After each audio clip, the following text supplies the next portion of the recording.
नमस्कार, जय हिंद। मैं आपका शिवम स्वागत करता हूं शिवम जिस एकेडमी में। तो कैसे हैं आप सभी? आशा करते हैं स्वस्थ होंगे, मस्त होंगे। तो आज का टॉपिक होगा बेटी बचाओ बेटी पढ़ाओ। आज का हमारा टॉपिक होगा भैया बेटी बचाओ बेटी पढ़ाओ। तो देखिए, बेटी बचाओ बेटी पढ़ाओ योजनाओं को पूरे 10 साल हो गए। मतलब मैं फिर से पढ़ूं, बेटी बचाओ बेटी पढ़ाओ योजना को पूरे 10 साल पूर्ण। देखिए, इस योजना को 2015 में लाया गया था, परंतु वर्तमान में यह वर्ष 2025 का चल रहा है। तो इस योजनाओं को पूरे 10 साल हो गए। इसलिए हम इस टॉपिक पे हम बात करेंगे। तो देखिए, इसकी शुरुआत, देखिए पहले इस योजनाओं को क्यों लाया गया? इस योजनाओं को क्यों लाया गया? तो बेटी बचाओ बेटी पढ़ाओ योजनाओं को इसलिए लाया गया क्योंकि भारत में जो लिंगानुपात था वो बहुत कम हो गया था। लिंगानुपात क्या होता है? जैसे कि 1000 पुरुष पे कितनी महिलाओं की संख्या है? तो 1000 पुरुष पे एक तरह से माना जाता है एवरेज वैल्यू 1000। तो लिंगानुपात होता है कि मतलब भारत में लिंगानुपात बहुत कम हो गया था। लिंगानुपात क्या होता है भैया?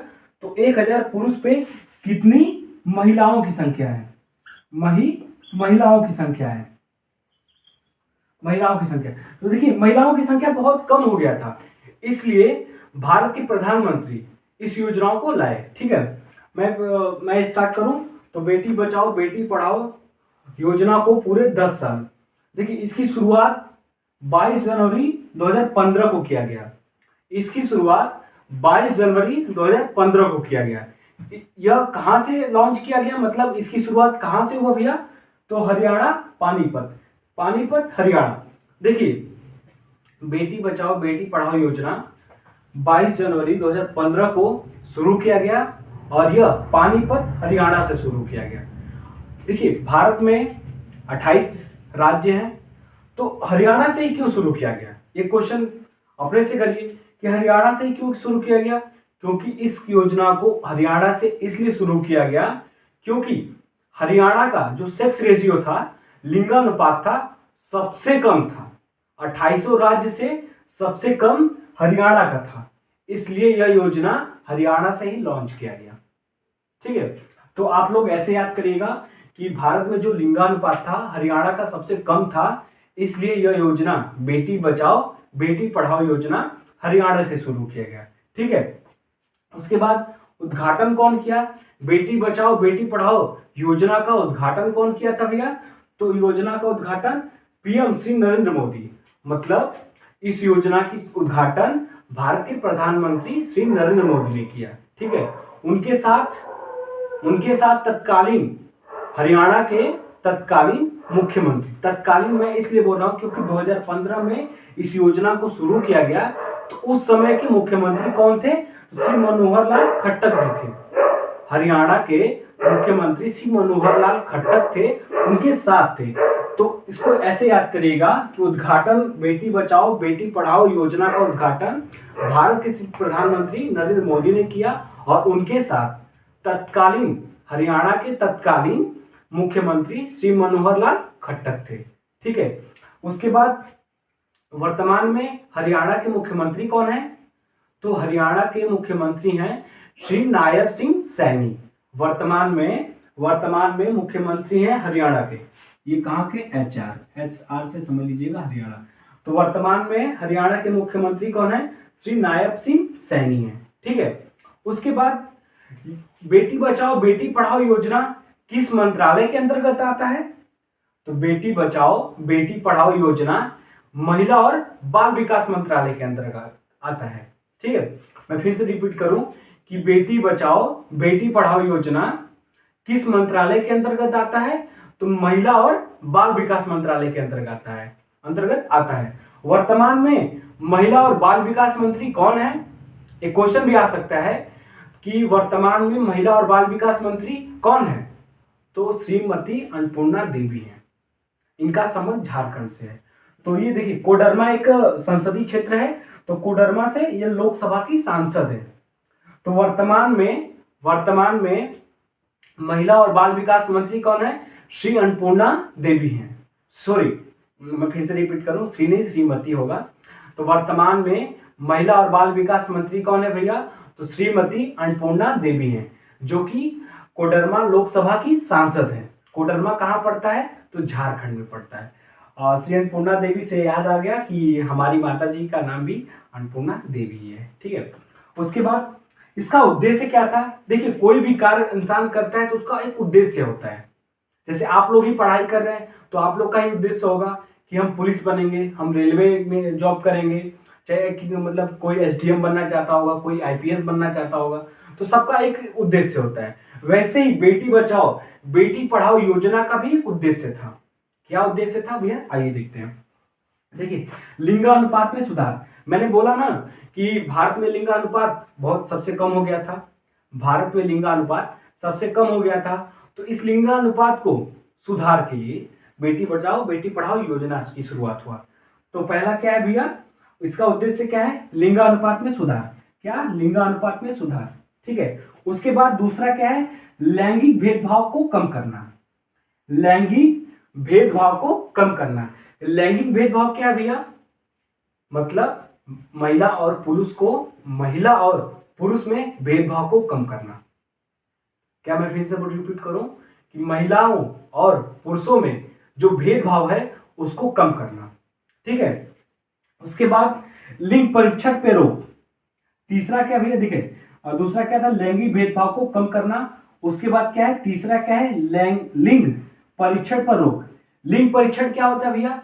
जब महिलाएं लोग गर्भवती होती हैं तो मतलब समाज के डर से, चाहे किसी भी डर की वजह से, वो लोग अपना जो भी अल्ट्रासाउंड जो भी कहा जाता है वो अपना अल्ट्रासाउंड कराती हैं कि हमारे पेट में लड़का है कि लड़की है।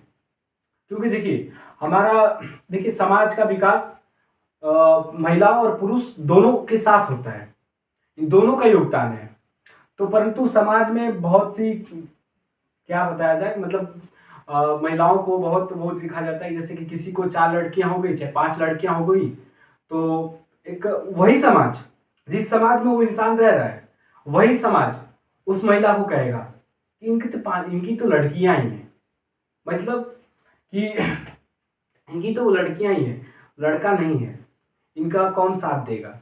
तो इसलिए लिंग परीक्षण पे रोक किया गया। मतलब देखिए, सरकार लिंग जो परीक्षण होता था कि जैसे कि कोई भी गर्भवती महिला होती थी, वो जाके मतलब डॉक्टर के पास जाती थी और अपना चेकअप करवा लेती थी कि हमारे पेट में लड़का है कि लड़की है। इसलिए इस योजना के अंतर्गत बेटी बचाओ बेटी पढ़ाओ योजना के अंतर्गत लिंग परीक्षण पे रोक कर दिया गया। मतलब कि अब जांच नहीं होगा कि तुम्हारे पेट में लड़का है कि लड़की है। ठीक है, तीसरा क्या था? लिंग परीक्षण पे रोक। उसके बाद समान भागीदारी। समान भागीदारी, मेल एंड फीमेल। देखिए, समाज का विकास दोनों के साथ होता है। महिला और पुरुष दोनों जब मिलकर साथ कार्य करते हैं तो समाज का विकास होता है। तो इसमें भेदभाव क्यों है भैया? इनमें भेदभाव क्यों है? तो यही समान भागीदारी, इनमें कोई भेदभाव नहीं होना चाहिए, इनको समान भागीदारी होना चाहिए। मतलब कि जो स्थान पुरुष का है वही स्थान महिलाओं का भी होना चाहिए। ठीक है, उसके बाद देखिए, इसको खत्म करते हैं। उसके बाद महिलाओं का उत्थान। महिलाओं का उत्थान, देखिए, महिलाओं का उत्थान से यह है, हम कह सकते हैं कि महिलाओं को शिक्षित करना, स्वास्थ्य पे ध्यान देना। पहली बात की शिक्षित करना। जब एक महिला शिक्षित होगी तो अपने और अपने समाज की, जैसे अपने और अपने पूरे परिवार की देखभाल अच्छे से कर सकती है। तो महिलाओं के उत्थान के लिए क्या क्या कर सकते हैं हम? पहले कि शिक्षा देना, उसके बाद स्वास्थ्य देना। पहला शिक्षा, दूसरा स्वास्थ्य, तो महिलाओं को उत्थान। ठीक है, उसके बाद सुरक्षा सुनिश्चित करना। कि देखिए, पहले क्या होता था कि मतलब पहले मैं किसी की आलोचना तो नहीं कर रहा हूं, परंतु पहले क्या होता था कि 10 बजे के बाद, चाहे 8 बजे के बाद, 8 बजे रात के बाद महिलाएं बाहर घर से नहीं निकल सकती थी, क्योंकि बहुत मतलब ऐसा समाज हो चुका था कि मतलब बहुत मतलब महिलाओं के साथ दुर्व्यवहार करता था। परंतु इनकी सुरक्षा को बढ़ा दिया गया। अब वर्तमान में महिलाएं 12 बजे 1 बजे 2 बजे रात तक भी बाहर और अंदर आ सकती हैं। ठीक है, तो सुरक्षा को सुनिश्चित करना। ठीक है, मैं फिर से रिपीट करूं, बेटी बचाओ बेटी पढ़ाओ योजना को पूरे 10 साल हो गए। कितने साल हो गए भैया? पूरे 10 साल हो गए। बेटी बचाओ बेटी पढ़ाओ योजना को पूरे 10 साल हो गए। इस योजना की शुरुआत 22 जनवरी 2015 को किया गया था। मतलब बेटी बचाओ बेटी पढ़ाओ योजना की शुरुआत 22 जनवरी 2015 को किया गया था। यह कहां से लॉन्च किया गया था? मतलब यह योजना कहां से शुरू किया गया था? यह योजना हरियाणा से शुरू किया गया था। कौन सा? पानीपत, हरियाणा से शुरू किया गया था। हरियाणा से ही क्यों शुरू किया गया था? क्योंकि भारत में 28 राज्य हैं। 28 राज्य में सबसे कम लिंगानुपात हरियाणा का था। इसलिए लिंगानुपात को समान, मतलब लिंगानुपात में सुधार करने के लिए यह योजना हरियाणा से ही शुरू किया गया था। ठीक है, उसके बाद बेटी बचाओ बेटी पढ़ाओ योजना का उद्घाटन कौन किया? मतलब इसका उद्घाटन कौन किया? तो इसका उद्घाटन भारत के प्रधानमंत्री श्री नरेंद्र मोदी ने किया। कौन किया भैया उद्घाटन? तो भारत के प्रधानमंत्री श्री नरेंद्र मोदी ने किया। उनके साथ तत्कालीन सीएम, कहां के सीएम? हरियाणा के। उनके साथ हरियाणा के तत्कालीन सीएम श्री मनोहर लाल खट्टर जी थे। मतलब 2015 में हरियाणा के सीएम मनोहर लाल खट्टर थे। ठीक है, परंतु वर्तमान में, मतलब ये 2025 चल रहा है, तो वर्तमान में हरियाणा के सीएम कौन है भैया? तो श्री नायब सिंह सैनी जी हैं। कौन है हरियाणा के वर्तमान सीएम? तो श्री नायब सिंह सैनी जी हैं। ठीक है, उसके बाद बेटी बचाओ बेटी पढ़ाओ योजना किस मंत्रालय के अंतर्गत आता है? तो महिला और बाल विकास मंत्रालय के अंतर्गत आता है। यह क्वेश्चन भी आ सकता है कि बेटी बचाओ बेटी पढ़ाओ योजना किस मंत्रालय के अंतर्गत आता है? तो किस मंत्रालय के अंतर्गत आता है भैया? तो महिला और बाल विकास मंत्रालय के अंतर्गत आता है। देखिए, वर्तमान में महिला और बाल विकास मंत्री कौन है? वर्तमान में देखिए, जैसे क्वेश्चन आता है ना कि वर्तमान में भारत के राष्ट्रपति कौन है, अमेरिका के राष्ट्रपति कौन है, अमेरिका के उपराष्ट्रपति कौन है, वैसे ही ये क्वेश्चन बन सकता है कि वर्तमान में महिला और बाल विकास मंत्री कौन है? तो वर्तमान में महिला और बाल विकास मंत्री श्रीमती अन्नपूर्णा देवी हैं। ठीक है, देखिए महिलाओं की बात, देखिए महिला और बाल विकास मंत्री मतलब महिलाओं से संबंधित एक मंत्रालय है। तो इनका मंत्री भी कौन है? एक महिला को वही बनाया गया है। कौन है भैया? तो श्रीमती अन्नपूर्णा देवी। ठीक है, यह कोडरमा लोकसभा की सांसद है। कोडरमा कहाँ पड़ता है भैया? तो झारखंड में पड़ता है। ठीक है, वैसे हम अन्नपूर्णा देवी की बात कर रहे हैं, श्रीमती अन्नपूर्णा देवी, तो हमारी माता जी का भी नाम अन्नपूर्णा देवी है। तो ठीक है, देखिए इनका उद्देश्य क्या था? तो लिंगानुपात में सुधार करना। जो लिंगानुपात भारत की जो सेक्स रेशियो था वो कम, मतलब असमान था, उसको सुधार करना, उसको समान करना। ठीक है, तो लिंगानुपात में सुधार करना, लैंगिक भेदभाव को कम करना। जो समाज में मतलब जो भी भेदभाव है, जो लड़का है लड़की है, उस भेदभाव को कम करना। मतलब कम क्या करना? खत्म करना। कम क्या करना? खत्म करना। महिला और पुरुष सब समान है। ठीक है, उसके बाद लिंग परीक्षण पे रोक करना।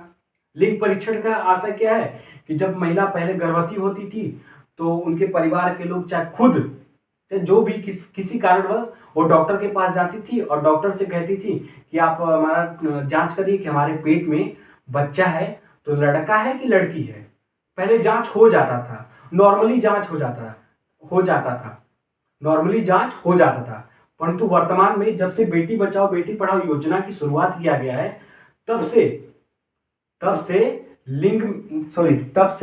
लिंग परीक्षण पे रोक, मतलब कि तब से यह चेकअप नहीं होता है। यह जैसे भ्रूण हत्या पे रोक लगा दिया गया।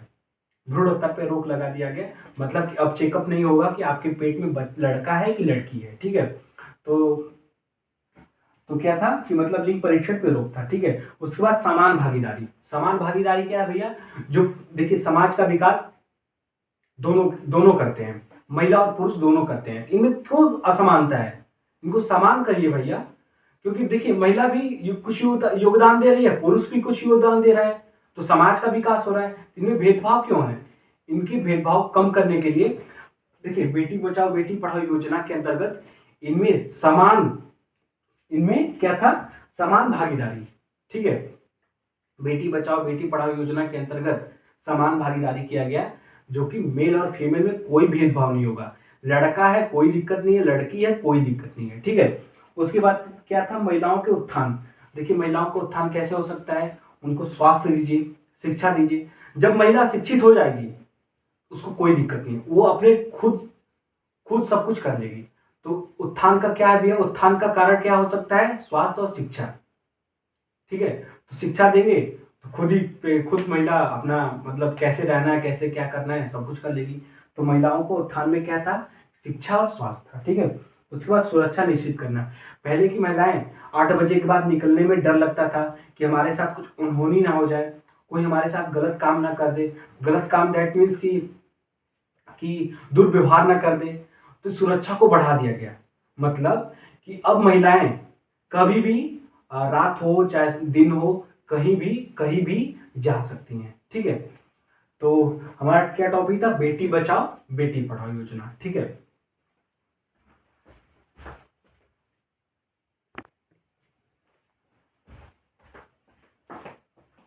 देखिए बेटी बचाओ बेटी पढ़ाओ योजना की शुरुआत इसलिए किया गया क्योंकि लिंगानुपात असमान था, मतलब सेक्स रेशियो जो था, भारत का सेक्स रेशियो जो था वो असमान था, ठीक है। उसको समान मतलब उसको इक्वल लाने के लिए बेटी बचाओ बेटी पढ़ाओ योजना को शुरुआत हुआ।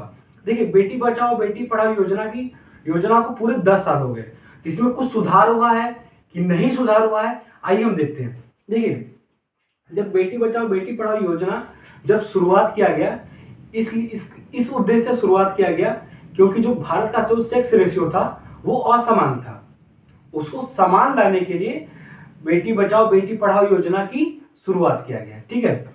तो इसकी उपलब्धियां क्या है, तो 2014 में, जब 2014 था तो उस समय सेक्स रेशियो था 918, मतलब प्रति 1000 पुरुष पे 918 महिलाएं थी। परंतु 2024 में प्रति 1000 पुरुष पे 930 महिलाएं हैं। 2014 में जो सेक्स रेशियो था 1000 पुरुष पे 918 महिलाएं थी, परंतु 2024 में प्रति 1000 पुरुष पे 930 महिलाएं हैं। तो कितनी की वृद्धि हुआ है, कितना सेक्स रेशियो बढ़ा है, तो 12 अंकों का बढ़ा है। तो देखिए 918 है, 918 में वर्तमान में कितना है, तो 930 है, तो कितना अंक वृद्धि हुआ है, तो 12 अंक वृद्धि हुआ है। यह क्वेश्चन पूछ सकता है कि बेटी बचाओ बेटी पढ़ाओ योजना के अंतर्गत जो वर्तमान में लिंगानुपात है कितना है, तो कितना भैया, तो 930 है। परंतु ये भी क्वेश्चन बन सकता है कि बेटी बचाओ बेटी पढ़ाओ योजना के अंतर्गत जो 2014 का लिंगानुपात था, परंतु 2010 का, सॉरी फिर से रिपीट करूं, कि बेटी बचाओ बेटी पढ़ाओ योजना के अंतर्गत लिंगानुपात जो 2014 में था, परंतु 2025 में लिंगानुपात जो है इसमें कितना का वृद्धि हुआ है, तो कितना का वृद्धि हुआ भैया, तो 12 अंकों का वृद्धि हुआ है। 2014 में 918 लिंगानुपात था, परंतु 2024-25 में कितना है, तो 930 है, ठीक है। उसके बाद माध्यमिक स्तर पर सकल नामांकन दर, माध्यमिक स्तर पे सकल नामांकन दर, ये माध्यमिक स्तर मतलब कि जो 10 पास के बाद एडमिशन कितना होता था। जो बच्चियां 10 पास पढ़ ली, 10 पास कर ली, तो उनका एडमिशन कितना होता था, तो 100% में 75% का ही एडमिशन 10 के बाद 11 में एडमिशन होता था, 25% का एडमिशन नहीं होता था। मतलब जो बच्चियां, मतलब जो भी लड़कियां 10 पास कर ली तो उनके माता पिता 10 के बाद 11 में एडमिशन नहीं कराते थे। परंतु इस योजना के अंतर्गत माध्यमिक स्तर पे वृद्धि हुआ है, माध्यमिक स्तर पे सकल नामांकन दर वृद्धि हुआ है। देखिए माध्यमिक स्तर पे सकल नामांकन दर क्या है, मतलब कि जो भी लड़कियां 10 पास कर लेती थी उनका एडमिशन 10 के बाद नहीं होता था। परंतु इस योजना मतलब बेटी बचाओ बेटी पढ़ाओ योजना के अंतर्गत जब ये योजना लाया गया तो 10 पास करने के बाद भी एडमिशन बढ़े। तो 2014 में कितना था भैया, तो 75% था, परंतु 2025 में कितना है, तो 28% है। 3% बढ़ा है। कितना परसेंट बढ़ा है भैया? तो 3% बढ़ा है। तो ये ज़्यादा तो नहीं बढ़ा है, परंतु इसको और बढ़ने की आवश्यकता है। क्योंकि देखिए 75% मतलब उस समय 25% महिलाएं का एडमिशन नहीं होता था, परंतु इस समय 22% महिलाओं का एडमिशन नहीं होता है। मतलब कहने का ये मतलब है कि आज भी 22% ऐसी लड़कियां हैं जो 10 पास करने के बाद उनका एडमिशन नहीं होता है किसी भी कारणवश। वो समाज हो, रिश्तेदार हो, मतलब किसी कारणवश उनका एडमिशन नहीं होता है। ठीक है। तो सकल नामांकन दर कितना था भैया 2014 में? 2014 में 75% था, परंतु 2025 में कितना है? तो 78% है। ठीक है। उसके बाद संस्थागत जन्म दर, मतलब संस्थागत जन्म दर कितना था? पहले 2014 में 61% था, परंतु इसमें कितना परसेंट हुआ है? तो 97% हुआ। संस्थागत जन्म दर क्या है? मतलब जो भी 2014 में 61% महिलाएं थी, उनका डिलीवरी घर पे ही हो जाता था। मतलब वो बच्चों का जन्म घर पे ही दे देती थी, जिसमें से अनेक महिलाओं को समस्याएं आती थी, यहाँ तक कि महिलाओं की जान भी चली जाती थी। क्योंकि मतलब डिलीवरी के समय कोई प्रॉब्लम हो गया, बच्चे को कोई दिक्कत हो गया, तो उस समय ऑपरेशन की स्थिति आ गई, तो महिलाएं तो घर पे हैं, तो घर पे तो पूरा मतलब ऑपरेशन तो नहीं किया जा सकता, तो बहुत प्रॉब्लम होता था महिलाओं को। तो संस्थागत जन्म दर में भी वृद्धि हुआ है। मतलब जो भी डिलीवरी घर पे होता था, वो डिलीवरी घर पे ना होकर अब हॉस्पिटल पे होता है। कहाँ पे होता है? हॉस्पिटल पे होता है। कितना परसेंट हॉस्पिटल पे होता है भैया? तो 97% हॉस्पिटल पे होता है। मतलब देखिए टोटल 100% मान लीजिए, टोटल 100%, मतलब इसमें 61% ही महिलाओं का हॉस्पिटल में जन्म देती थी बच्चों को, परंतु 2025 में 97%, मतलब 100% के आसपास 97% महिलाएं अब बच्चे को जन्म हॉस्पिटल में देती हैं।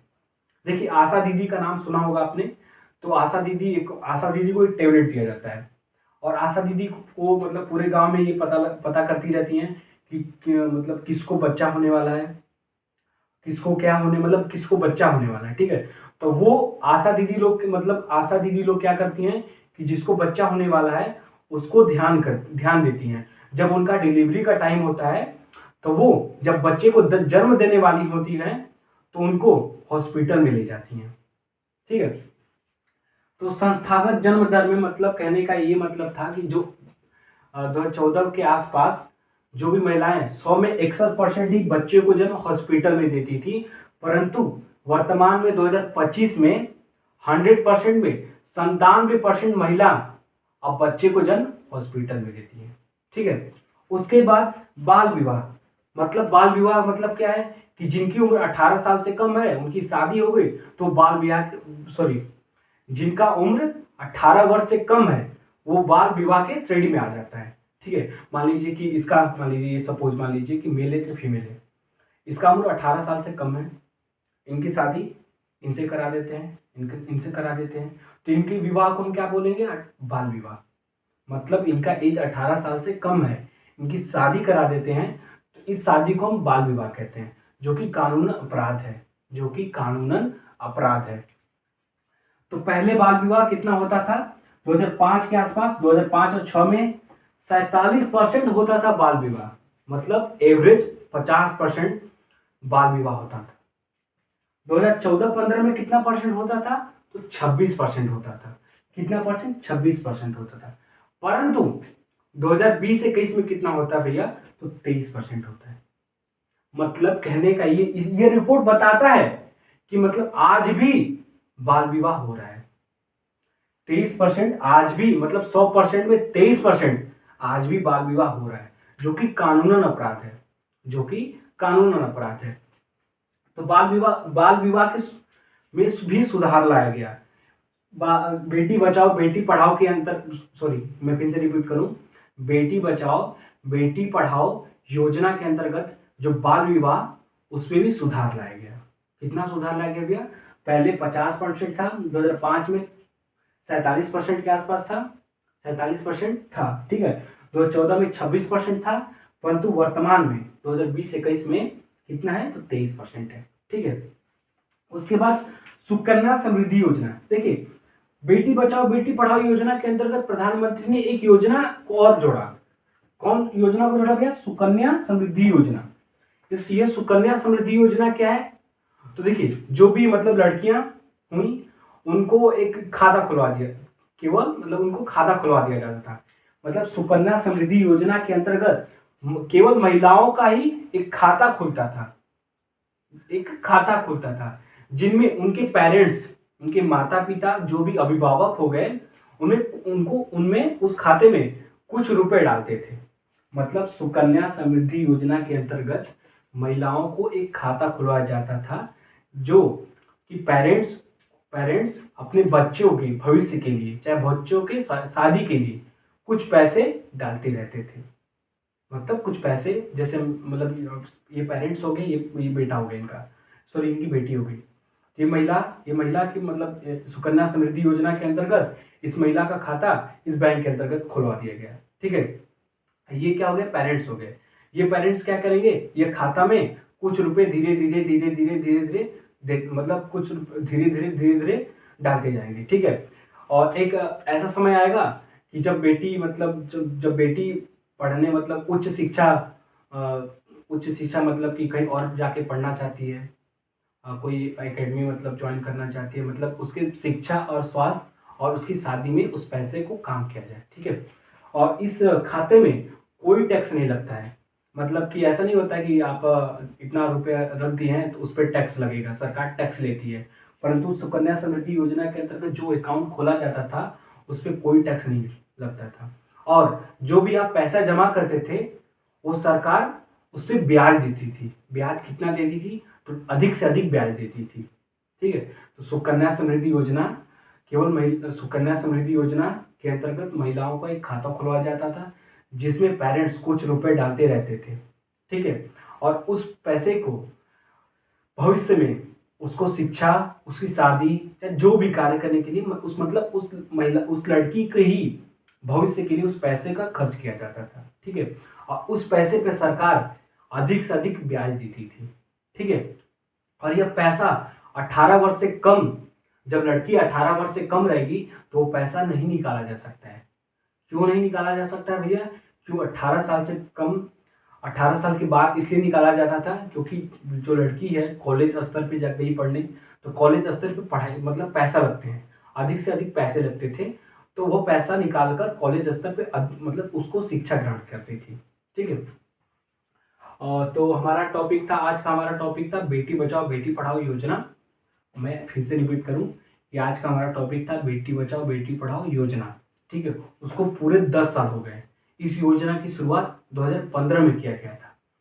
किस दिन किया गया था भैया, तो 22 जनवरी 2015 को शुरुआत किया गया था। यह कहाँ से लॉन्च किया गया था, मतलब इसकी शुरुआत कहाँ से किया गया था, तो हरियाणा के पानीपत स्टेडियम से किया गया था। हरियाणा से क्यों शुरू किया गया था, क्योंकि हरियाणा में जो सेक्स रेशियो था, जो लिंगानुपात था, पूरे 2800 राज्य से, भारत के 2800 राज्य से सबसे कम था, इसलिए हरियाणा से ही शुरू किया गया था, ठीक है। और बेटी बचाओ बेटी पढ़ाओ योजना का उद्घाटन कौन किया, तो भारत के श्री प्रधानमंत्री ने किया, ठीक है।